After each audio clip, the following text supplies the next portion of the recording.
Belle journée à tous et à toutes et bienvenue dans cette nouvelle vidéo de Vite un livre, une série de vidéos où je vous présente un livre en faisant ma propre version du synopsis et ensuite en vous disant ce que j'aimais et ce que je n'ai pas aimé dans le livre.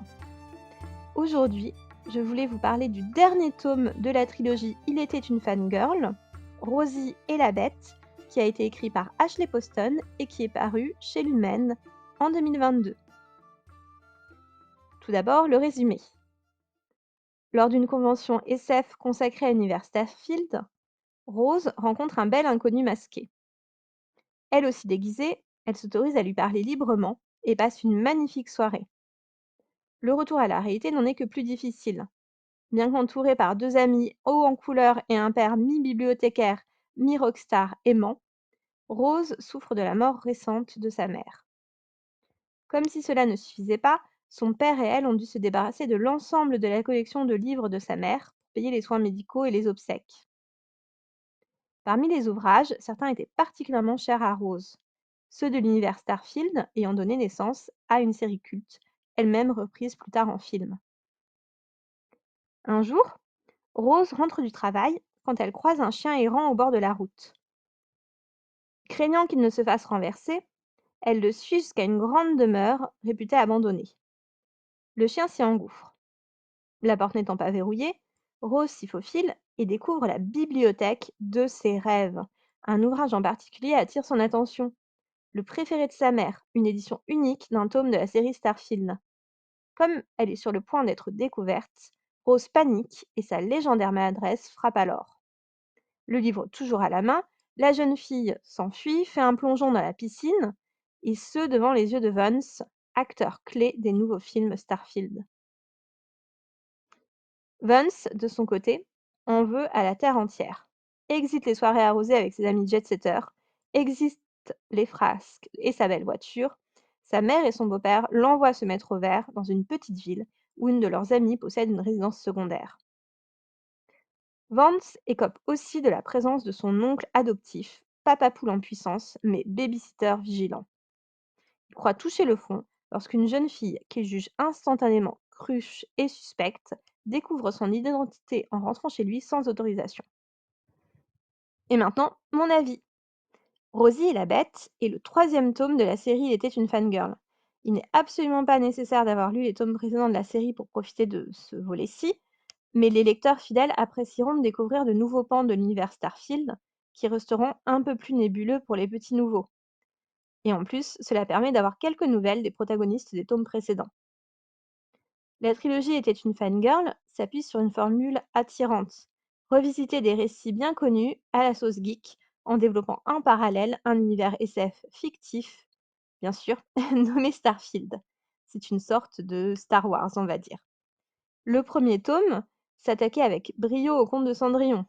Le second se basait avec un peu moins de virtuosité, mais avec tout autant d'humour et de tension narrative, sur Le Prince et le Pauvre de Mark Twain, que moi personnellement je ne connaissais pas. Enfin, en tout cas, je connaissais l'histoire, mais je n'avais jamais lu ce récit de Mark Twain. Là, ce dernier tome, ce tome final, renoue avec le conte, puisque c'est de La Belle et la Bête qu'il s'inspire.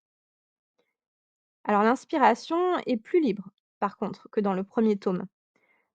Quand j'étais petite, j'étais une fan inconditionnelle de La Belle et la Bête et j'ai été un peu laissée sur ma faim avec ce tome-ci. Pêle-mêle, on a bien une orpheline, une rose, l'amour des livres, les punitions infligées à un jeune premier un peu trop orgueilleux et à une jeune fille un peu trop curieuse, mais c'est à peu près tout et bon, cela fait déjà beaucoup, mais quand on s'est noyé dans l'intrigue, ça noie un petit peu la comparaison possible avec le conte.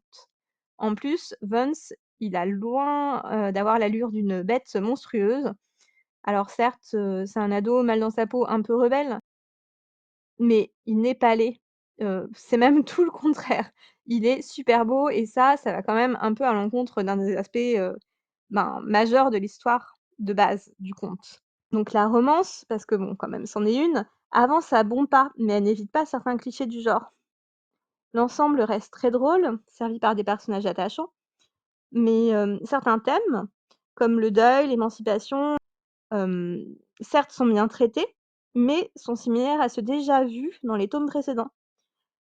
Donc on a l'impression de relire la même histoire dans un environnement légèrement différent.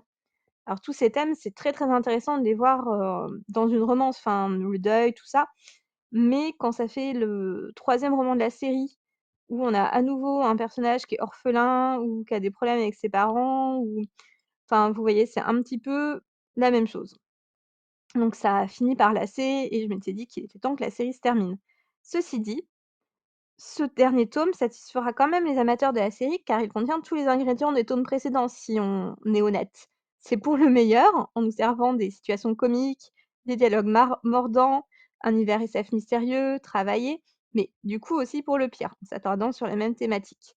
C'est pour ça que j'ai choisi de vous en parler parce que c'est quand même le digne héritier des 2 tomes précédents et que si vous avez aimé ces 2 premiers tomes, vous aimerez probablement celui-là aussi et voilà, si vous vous lancez dans la série, bon peut-être prendre un autre tome, c'est plus facile de raccrocher les wagons, mais vous pouvez quand même piocher celui-là si c'est plus, La Belle et la Bête, qui est votre kiff par rapport à Cendrillon ou au Prince et le Pauvre.